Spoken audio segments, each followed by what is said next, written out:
Hi, it's Louis Paul, The Colors of Prague, Season 5, Episode 4.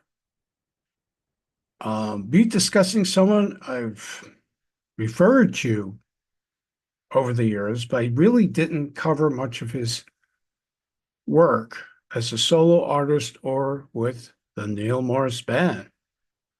So I plan to be digging more in the future into earlier Neal Morse albums. I'm going to just mention a few before I get into the Neal Morse Band, but so Neal Morse was born in 1960. He struggled as an LA, Los Angeles-based singer-songwriter on that scene, and then journeyed to Europe, often performing cover songs in bars. He ended up in Germany, where he slept in a makeshift bedroom in a storeroom above the bar. This is true, actually. Neal Morse uh, wrote about this in his book, his autobiography, Testimony, and I was quite surprised to read a lot of this stuff because he really didn't write songs about undergoing that part of his life. He also began writing different kinds of songs, and then he joined the Eric Burdon Band. Yes, Eric Burdon of the Animals fame, as a guitar player. Neal Morse returned to the U.S. And along with his brother Alan Morse, they formed the band Spock's Beard. Yes, that band. The Light was a single they recorded to raise funds to get interest in the band going, and it raised eyebrows in the progressive rock community. For the next 7 years, Neal worked on 6 Spock's Beard albums. Snow from 2002, I believe, was the last Spock's Beard album where Neal was a band leader, although he would return and joined on some live shows. And he was the songwriter, co-lead singer, guitarist, and keyboard player of Spock's Beard. So that's something to keep in mind. Now, Spock's Beard continued on with Ted Leonard and drummer Nick DiVirgilio alternating lead vocals. Neal Morse decided to go all in introspective and go for himself in what was for himself a very personal journey. Many of his early solo albums, beginning with Testimony in 2003, do have a progressive rock lean, but they also showcase his fervent desire to share his what was for him his spiritual rebirth and redemption via religion. And wanted to mention that prior to his departure from Spock's Beard, he did release 2 recordings. In 1999, he did the self-titled Neal Morse, and in 2001, It's Not Too Late. But as I've said, until he left Spock's Beard and he did Testimony, 1 and 2, 2 separate albums, that he really found a way to get across his musical ideas and ideals without sledgehammering the audience in any way. I think people got it over a period of time. If you are a deeply religious person and you keyed into what he was writing and what he was writing about, and it worked for you, fine. But there are people from different religious backgrounds, people who are not religious at all, and that's fine. But I think the respect for what he did and how he did these songs makes it all the more interesting. Now, me personally, I maybe not a religious person, but I respect the way he did this music and how he presented it. And so I'm like, okay, it worked for you, and you put it across in a way where you're not hammering me with this. And it's very tuneful. Um, I have to say that. So by 2005, Question Mark, the album, Neal's band included not only Spock's Beard alumni and brother Alan Morse, but Roy Stolt of the Flower Kings, Steve Hackett of Genesis fame, Jordan Rudess and Mike Portnoy of Dream Theater. And by the time of Solo Scriptura in 2070, Randy George had joined on bass, and Portnoy had left Dream Theater and joined up with Morse, who also helped him on his own personal and spiritual journeys, let's just say. Many albums later, um, finally, we're in 2015, and the first credited to the Neal Morse Band, The Grand Experiment. Morse is joined by Eric Gillette on guitars and vocals, Bill Haubauer on keyboards and vocals, Randy George on bass and sometimes vocals, and Portnoy on drums and vocals.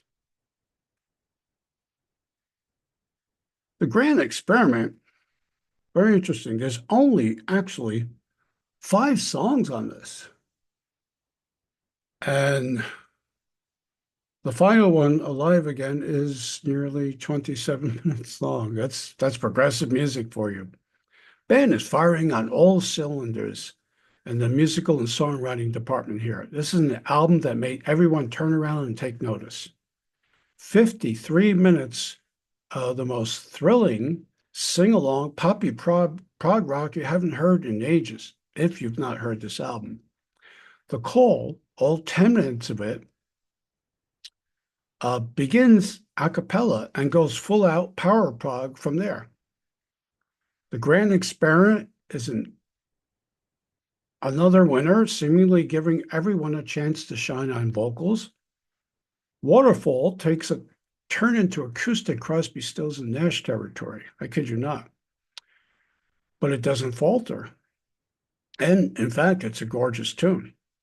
Agenda, at just under 4 minutes, boggles the mind how tightly crafted this song is. It all sounds and it all ends, not the first time, with a Neal Morse Band prog epic, Alive Again. It's a 5-star album from me. 2016's The Similitude of a Dream is an epic 2 CD set over an hour of 40 minutes of music, ambitious concept album. It's inspired by the 1678 Christian allegory Pilgrim's Progress. This adaptation tells of,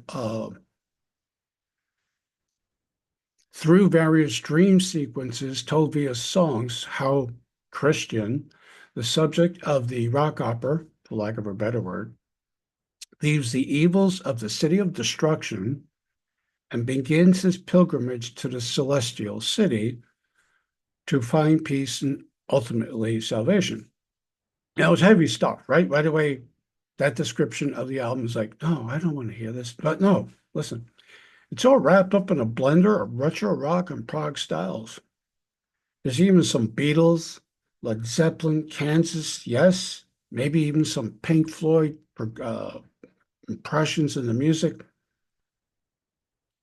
It's a heavy musical mix right there, right? And and a whole while, admittedly, some listeners may not be along for the ride given the subject matter. The musical presentation and variety in which it is represented is undeniable. I, for one, don't mind it at all. To be honest with you, with so much going on musically, it's not the audio jukebox that the Grand Experiment was, but makes no sense at all, a song title, Back to the City, and The Man in the Iron Cage reveal a deep maturity in this band's ability to work together as one. 2019, we have The Great Adventure.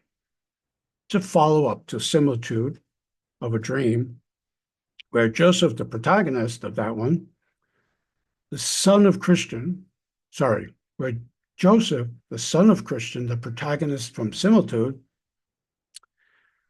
um, is angry at his father, God, for leaving him and his family in the city of destruction, decides to leave for the celestial city on his own journey, much like the previous album. There's more metal, or shall we say prog metal, on this album. Some of the songs are more abrasive. The writing seems to be harder, and in a way, veers closer to a harsher, more metallic Tommy, the rock opera by The Who, than previous installments. But that, I say, you could still follow it, the story and development of the characters easily. Now, hearkening back to the grand experiment, there's two wickedly infectious songs here contained on this great adventure. One is Vanity Fair, which I swear you'll be singing along with before it rolls out at 4 minutes. And there's a very proggy Welcome to the World, A Love That Never Dies. At 9 minutes is the longest track. And this 2 CD release is quite good.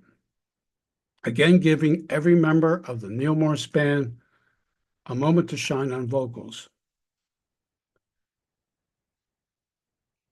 Finally, we have Innocence and Danger, released in 2021. It appears to be the last Neal Morse band release for a while.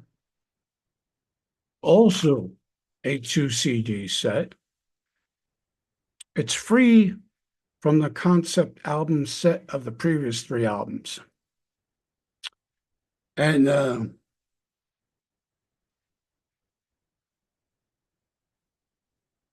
although it's a 2 CD disc set, it's not as heavy as Similitude or The Great Adventure. It's an entirely different thing in a way. The first disc, titled Innocence, clocks in at almost 49 minutes, actually relatively brief by Neal Morse band stated. It contains a bunch of catchy tunes. Do It All Again, Bird on the Wire, The Way It Had to Be, culminating in a proggy cover of Simon and Garfunkel's Bridge Over Troubled Water, all 9 minutes of it. And that's pretty damn spectacular. You don't see many bands, much less prog bands, cover that song. Disc 2, Danger, has 2 lengthy prog tunes. 20 minutes, Not Afraid, Part 2, and Beyond the Years, which sounds like a history lesson in the various genres of progressive music, all applied to that one song. It's actually Beyond the Years is in 1, 2, 7 portions. So yeah, it's another mini epic, and it's at 32 minutes long. Only 2 songs inside to disc 2. Not Afraid, great song, I mentioned that. But Beyond the Years is in 7 parts, and it's pretty spectacular. It's all over the place, and then it kind of catches up with itself.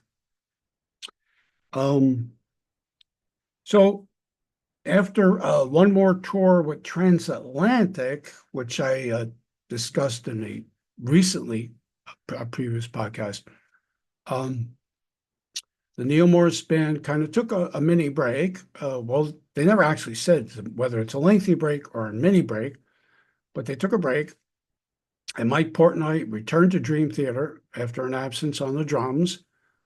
Eric Gillette has another band, and Randy George was playing with someone else I saw. And Bill Habauer joined Joe Denizen's Stradivarius, whatever they're called, I believe.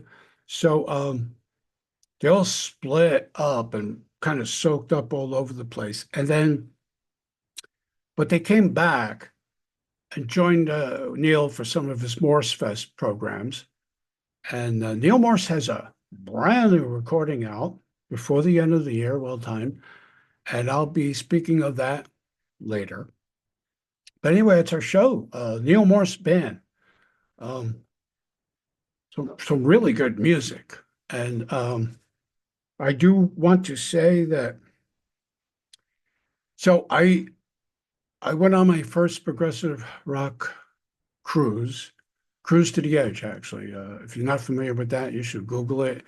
A lot of you watching this do know about Cruise to the Edge, so there's that. And Neal Morse band was one of the bands on that cruise. And if you're not familiar with the band, sometimes you don't have the time to do all this research before you go. And there were a lot of other bands I was interested in. So I saw him play on the outdoor deck. I saw the band play on the outdoor deck. And I was blown away. I was like, who's this? And then they would reappear with other bands and do other shows in some of the smaller venues on the ship during the 5 or 6 days, whatever it was. I became immediately hooked. After that, they were on another. They were actually on a few of the cruises, and then Transatlantic was, and then Flying Colors was. Two other bands Neal Morse is in, and so I've even seen him outside of that venue. I've seen him place in New Jersey. I've seen him play in New York, where people have come from all over. People who are big fans of Neal Morse to see him play. I've even seen him do a singer-songwriter show at the Cutting Room, and then the Gramercy, which usually hosts foreign music bands and some metal bands. He played there with the Neal Morse Band, and at the White Eagle Hall in Jersey City, Neal Morse Band. So yeah, I felt it was time to actually speak about some Neal Morse product, and so the Neal Morse Band's a great way to go. So thanks for listening. I hope you guys check them out if you're not too familiar with them.